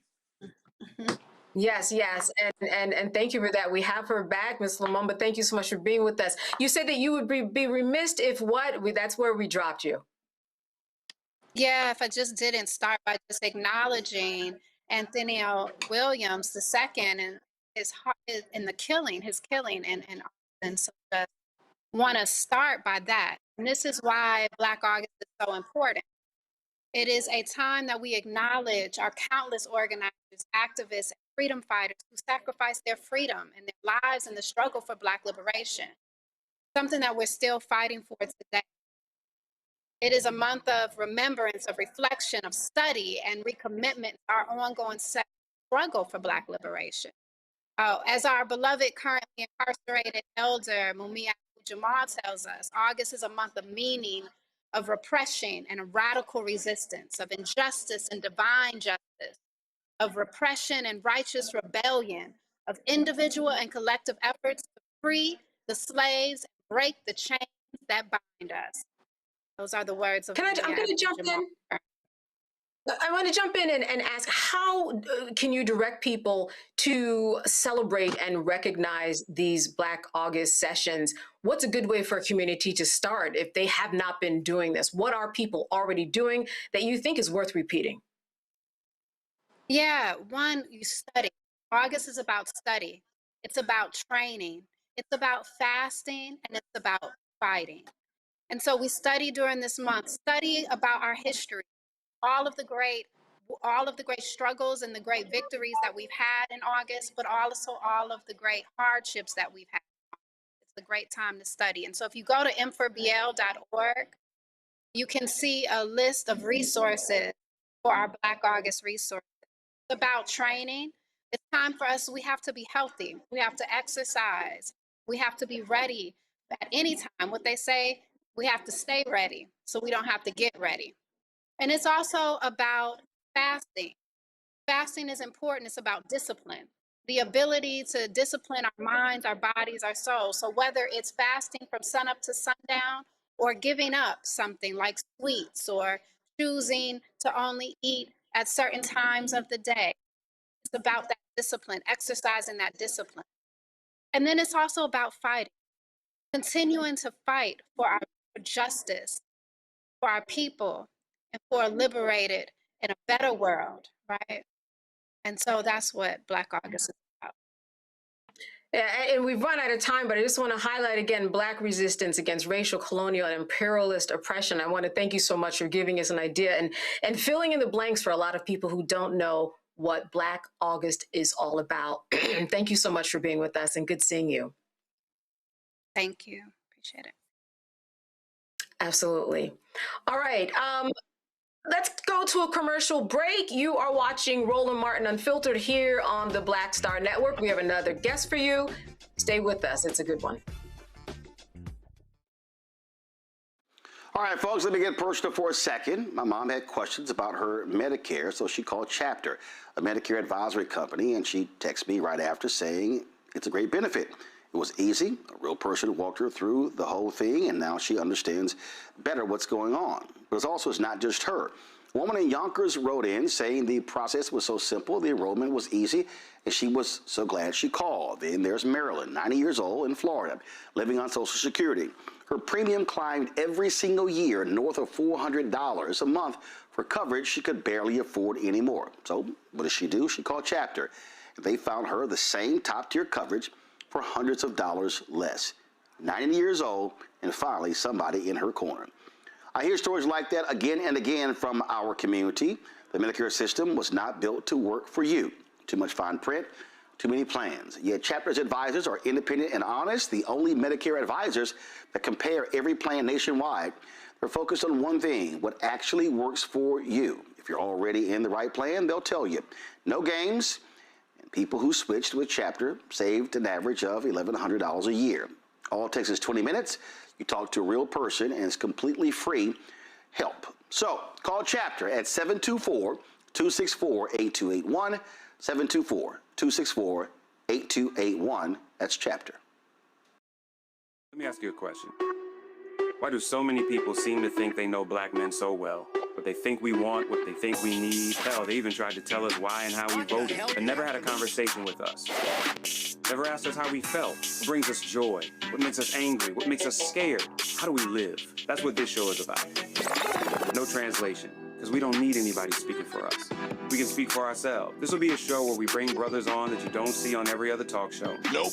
Brothers that are doing work in local communities with Black men for Black communities. We're going to hear each other and try to understand so perhaps we can move forward together.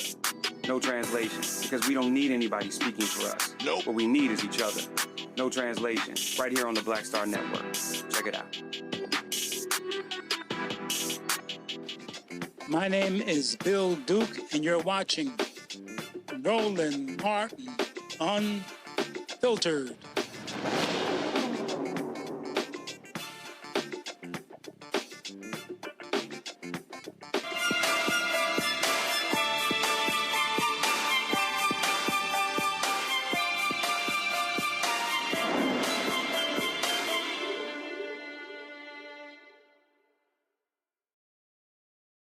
Black women nationwide are increasingly delaying motherhood into their 40s to focus on career and personal goals, achieve financial stability, and wait for the right partner. Now, according to the CDC's National Vital Statistics reports, birth rates are rising for women aged 40 to 44 in the U.S. About 12.5 per 1,000 women are conceiving. Though it may not be too old to have a baby, it might be harder to conceive, stay pregnant, and deliver without complication. And joining us now to discuss all of this is OBGYN Dr. Rashonda Mitchell. Thank you, Dr. Mitchell, for being with us today. Listen, a lot of people are thinking about having children, even within my friend group, or even adopting babies, right? Because sometimes that's the option. But what are your thoughts about, the right way to approach this? Because when you are in your 40s, it's very difficult to have a baby. So what are the questions that you should be asking yourself to say, this is the right decision for me? Right. So thank you. First, thank you for having me. I really appreciate it, being on here to discuss such an important topic. But I think there are some questions that we should ask ourselves if we are choosing to have children after the age of 40. And I think we should reframe it as not a delay, but we're choosing to have children after the age of 40. And some questions that you really want to ask yourself is, what is my current health status? Because your future really matters when you take a look at everything, such as we age, we are more prone to chronic diseases such as heart disease, diabetes, obesity. And so we want to make sure that we're in the best health condition that we can go into, because pregnancy is not benign, okay? It is a wonderful experience.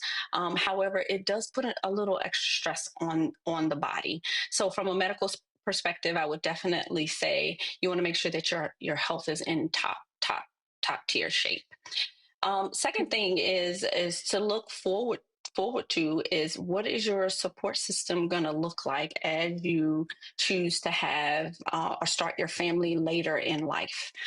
Because there will be many of us at this time that you're going to cross paths of, if you have parents, you're going to be taking care of aging parents, as well as, taking care of your new baby and establishing your new family. So there will be that extra needed support. And so I know a lot of us have great girlfriends that we talk about having as support. So I think that is a wonderful thing. And the third and final thing is making sure that you develop a wonderful team to help you bring this beautiful bundle of joy into this world, because not only during the pregnancy, but in the postpartum and in the first couple of years of life, that's finding a doctor that you have a great relationship with, having a doula or a midwife or and other healthcare professionals that will support you through the journey and make sure that you see the end of it, and both of you all are healthy at the end. If this was the 1980s, 90s, people would not be talking about it in this light. What changed over the years? Was it culturally? Was it health-wise, that maybe we are healthier in some ways? What do you think has changed? A number of things that has contributed to it. One, we know that Black women have delayed fertility for years now because they wanted to establish themselves professionally and make sure that they were able to take care of their family. And so, one, the ability for women to take care of themselves and their family has definitely increased. We know that Black women are amongst some of the most educated people in this nation, as well as some of the top earners in their household. And two, let's not forget technology. Technology has also assisted in that reproductive assistance. Now, many women who are seeking their career have the ability to freeze their eggs or freeze embryos and then go back and start their family later. So technology has definitely added to that. And I do agree, there is a culture shift. I just had the wonderful privilege of assisting in the birth of one of what I call my mature mamas, who is over the age of 45, bring her child into this world. And one of the things that she said is, I grew up with the idea that I must have a two household parent household. And with that idea, I had delayed having a child because I wasn't married then. But then she said my mind started to shift once I became a little bit more financially stable and knew that I could support the child and also build a support system, both male and female, to support this new bundle of joy that I would be welcoming into my life. So it is more of a choice that women are making these decisions after the age of 40, which I think is wonderful. But I do think there are some considerations that we should look at when we're doing this.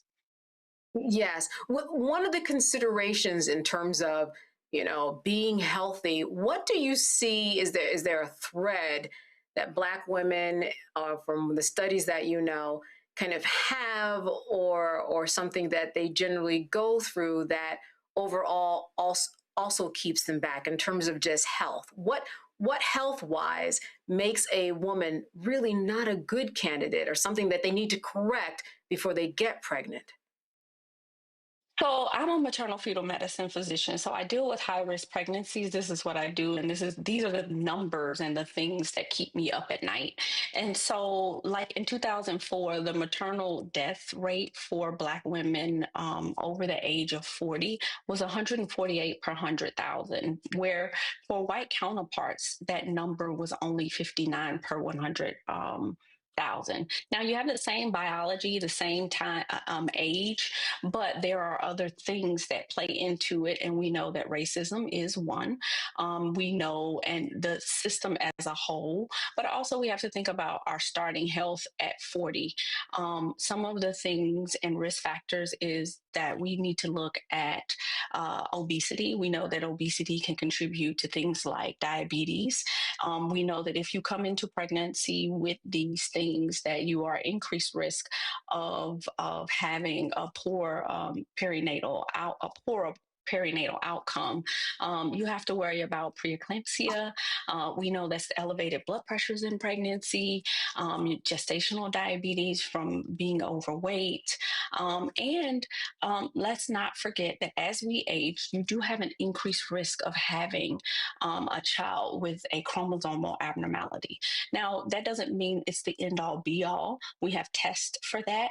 And the second part about that is that we know people with trisomy 21, also known as Down syndrome, are living healthy lives and going on to, have children themselves.